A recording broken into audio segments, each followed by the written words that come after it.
ਪ੍ਰੀਤ ਕੌਰ ਗਿੱਲ ਹੈਗੇ ਆ, ਉਹਨਾਂ ਦਾ ਬਹੁਤ ਧੰਨਵਾਦ ਜਿਨ੍ਹਾਂ ਨੇ ਸਿੱਖਾਂ ਤੇ ਇਸ ਜ਼ੁਲਮ ਹੋ ਰਹੇ ਦੀ ਗੱਲਬਾਤ ਜਿਹੜੀ ਉੱਥੇ ਦੀ ਪਾਰਲੀਮੈਂਟ 'ਚ ਕੀਤੀ।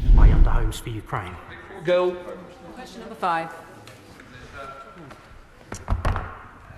I thank the Honourable Lady for the question. She's aware that the government is continually assessing the potential threats to individual rights and freedoms and safety across the United Kingdom, and I thank her for the effort she's made to represent her views to me in a different forum. Whenever we identify such threats, we will always use every measure at our disposal, including our intelligence services, to mitigate any threat to individuals. And in the first instance, I would urge anyone concerned for their safety to contact the police. She will also be aware, no doubt, that the National Security Act recently introduced includes measures to tackle foreign interference, including transnational repression. And the Defending Democracy Task Force is reviewing the UK's response to develop our understanding of the issue and ensure a system-wide response. Thank you, Mr. Speaker. Transnational repression to silence dissent in democracies is extremely serious. And in recent months, Five Eyes nations have raised concerns about the actions of agents with links to India targeting Sikh activists here in the United Kingdom. Most disturbingly, there has been alleged assassinations and foiled assassination plots. And the US and Canadian authorities have taken the lead at senior levels to publicly call out this challenge to their sovereignty, to the rule of law and their democratic values. Given reports of British Sikhs facing similar threats, what steps is the government taking to secure their safety? And will he show the same strength as our partners to publicly defend their democratic rights? Thank you. Let me be completely clear. If there are any specific threats against any British citizen by any foreign power, we will take immediate action. The Sikh community should be as safe in the United Kingdom as every other community in the United Kingdom. All British citizens are equal, whatever their colour, creed, faith or political allegiance. The reality is that we have taken all the action we believe is appropriate at this stage. We maintain a very close relationship, of course, with our Five Eyes partners, and we are absolutely clear that when or if the situation changes and we need to take action, we will do so.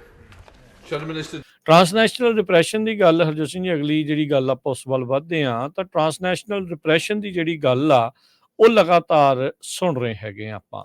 America ਦੇ ਵਿੱਚ recently ਜਦੋਂ referendum ਦੀ vote ਹੋਣੀ ਸੀ, ਉਸ ਤੋਂ ਪਹਿਲਾਂ FBI ਨੇ ਵੀ ਸਾਰਾ ਕੁਛ ਜਿਹੜਾ ਆ ਉਹ ਸਾਹਮਣੇ ਪੇਸ਼ ਜਿਹੜਾ ਉਹ ਕੀਤਾ। ਉਹਨਾਂ ਨੇ ਸਪੈਸ਼ਲ ਉਸ ਦੇ ਉੱਤੇ ਇੱਕ ਐਡ ਵੀ ਜਿਹੜੀ ਉਹ ਰਨ ਕੀਤੀ ਸੀ ਵੀ ਜੇ ਕੋਈ ਟਰਾਂਸਨੈਸ਼ਨਲ ਰਿਪਰੈਸ਼ਨ ਦਾ ਸ਼ਿਕਾਰ ਆ ਤਾਂ ਉਹ FBI ਨੂੰ ਸਿੱਧੀ ਜਿਹੜੀ ਉਸ ਦੀ ਸ਼ਿਕਾਇਤ ਆ ਉਹ ਕਰ ਸਕਦੇ ਆ।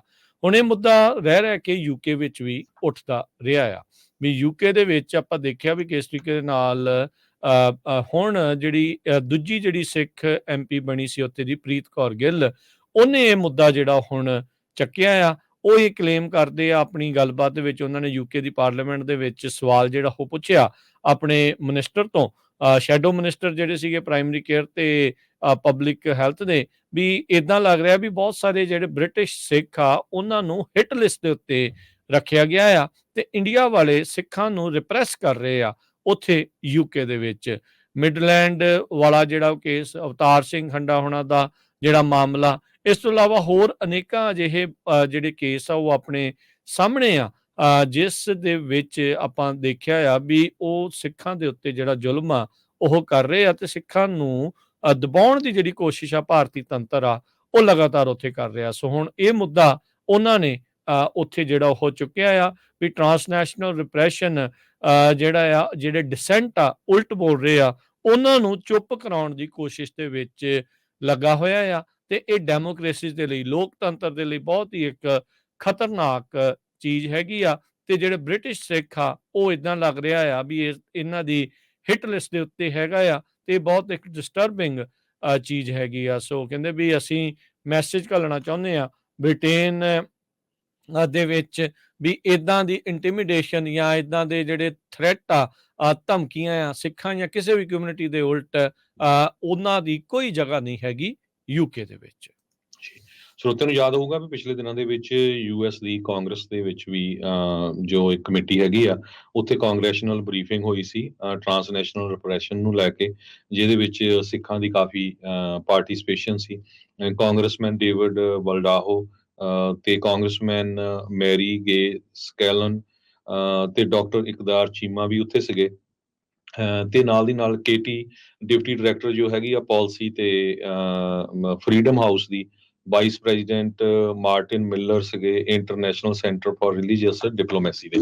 ਸੋ ਹੁਣ ਕੈਨੇਡਾ ਤੋਂ ਬਾਅਦ ਅਮਰੀਕਾ ਤੋਂ ਬਾਅਦ UK ਦੀ ਪਾਰਲੀਮੈਂਟ ਵਿੱਚ ਵੀ ਜੋ ਇੰਡੀਆ ਦਾ ਝੂਠ ਆ, ਇੰਡੀਆ ਦੇ ਜਿਹੜੇ ਮਿਨਿਸਟਰ ਆ, ਖਾਸ ਕਰਕੇ ਜੈ ਸ਼ੰਕਰ ਉਹ ਬੋਲਦੇ ਆ, ਉਹਨਾਂ ਦਾ ਪੂਰਾ ਜਲੂਸ ਨਿਕਲ ਰਿਹਾ। ਤੇ ਉਹਨਾਂ ਨੇ ਜੋ ਜੈ ਸ਼ੰਕਰ ਜੋ ਇੰਡੀਆ ਦੇ ਮਿਨਿਸਟਰ ਹੈਗੇ ਆ, ਫੋਰਨ ਮਿਨਿਸਟਰ ਆ, ਉਹਨਾਂ ਨੇ ਇਹ ਕਿਹਾ ਆ ਵੀ ਜੋ ਸੈਨ ਫਰਾਂਸਿਸਕੋ ਦੇ ਵਿੱਚ ਇੰਡੀਅਨ ਕੌਂਸਲੇਟ ਤੇ ਅਟੈਕ ਕੀਤਾ ਗਿਆ ਸੀ, ਉਹਦੇ ਜਿਹੜੇ ਕਲਪ੍ਰਿਟਸ ਆ ਉਹਨਾਂ ਨੂੰ ਫੜਿਆ ਜਾਣਾ ਚਾਹੀਦਾ। ਮੇਰੇ ਖਿਆਲ ਨਾਲ ਸਾਡੇ ਆਫਿਸ ਨੇ ਕਈ ਵਾਰੀ ਕੰਟੈਕਟ ਕੀਤਾ ਜੋ ਸੈਨ ਫਰਾਂਸਿਸਕੋ ਦੀ ਪੁਲਿਸ ਡਿਪਾਰਟਮੈਂਟ ਆ, ਸੈਨ ਫਰਾਂਸਿਸਕੋ ਦੀ ਫਾਇਰ ਡਿਪਾਰਟਮੈਂਟ ਆ, ਹੋਰ ਵੀ ਬਹੁਤ ਸਾਰੀਆਂ ਆਰਗੇਨਾਈਜੇਸ਼ਨ ਕੰਟੈਕਟ ਕਰ ਰਹੀਆਂ, ਕਿਉਂਕਿ ਹਰ ਇੱਕ ਜਿਹੜਾ ਸਿੱਖ ਆ ਉਹਨੂੰ ਪਤਾ ਵੀ ਉਹ ਨਾ ਤਾਂ ਕਿਸੇ ਮੰਦਿਰ ਤੇ ਅਟੈਕ ਕਰ ਸਕਦਾ, ਨਾ ਹੀ ਕਿਸੇ ਕੌਂਸਲੇਟ ਤੇ, ਨਾ ਹੀ ਕਿਸੇ ਕੌਂਸਲੇਟ ਦੇ EMPLOYE ਤੇ, ਕਿਉਂਕਿ ਉਹ ਤਾਂ ਸਾਡੇ ਵਰਗੇ ਹੀ ਆ ਜਿਹੜੇ ਕੌਂਸਲੇਟ 'ਚ EMPLOYE ਕੰਮ ਕਰਦੇ ਆ। ਸੋ ਉਹ ਬਿਲਕੁਲ ਸਿੱਖਾਂ ਨੂੰ ਬਦਨਾਮ ਕਰਨ ਦੀ ਕੋਸ਼ਿਸ਼ ਕੀਤੀ ਜਾ ਰਹੀ ਆ।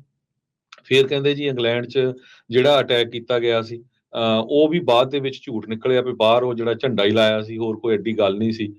ਜਦ ਕਿ ਇੰਗਲੈਂਡ ਦੇ ਇੱਕ ਬਹੁਤ ਹੀ ਉੱਘੇ ਪੱਤਰਕਾਰ ਨੇ ਤਾਂ ਇਹ ਕਹਿ ਦਿੱਤਾ ਸੀ ਵੀ ਜਦੋਂ ਇੰਡੀਆ ਵਾਲਿਆਂ ਨੇ ਬਹੁਤ ਰੌਲਾ ਪਾਇਆ ਵੀ ਦੇਖੋ ਜੀ ਸਾਡੇ ਝੰਡੇ ਦਾ ਜਿਹੜਾ ਬਦਨਾਮ ਉਹਨੂੰ ਜਿਹੜੀ ਆ ਬੇਇੱਜ਼ਤੀ ਕੀਤੀ ਗਈ ਆ, ਤੇ ਉਹ ਜਿਹੜਾ ਜਰਨਲਿਸਟ ਸੀ ਉਹ ਕਹਿੰਦਾ ਵੀ ਸਾਡੇ ਤਾਂ ਇਹਦੇ ਜਿਹੜੇ ਆ ਨਿੱਕਰਾਂ ਬਣਾ ਲੈਂਦੇ ਆ, ਕੱਛੇ ਬਣਾ ਲੈਂਦੇ ਆ, ਹਨਾ, ਵੀ ਸਾਡੇ ਜਿਹੜੇ ਝੰਡੇ।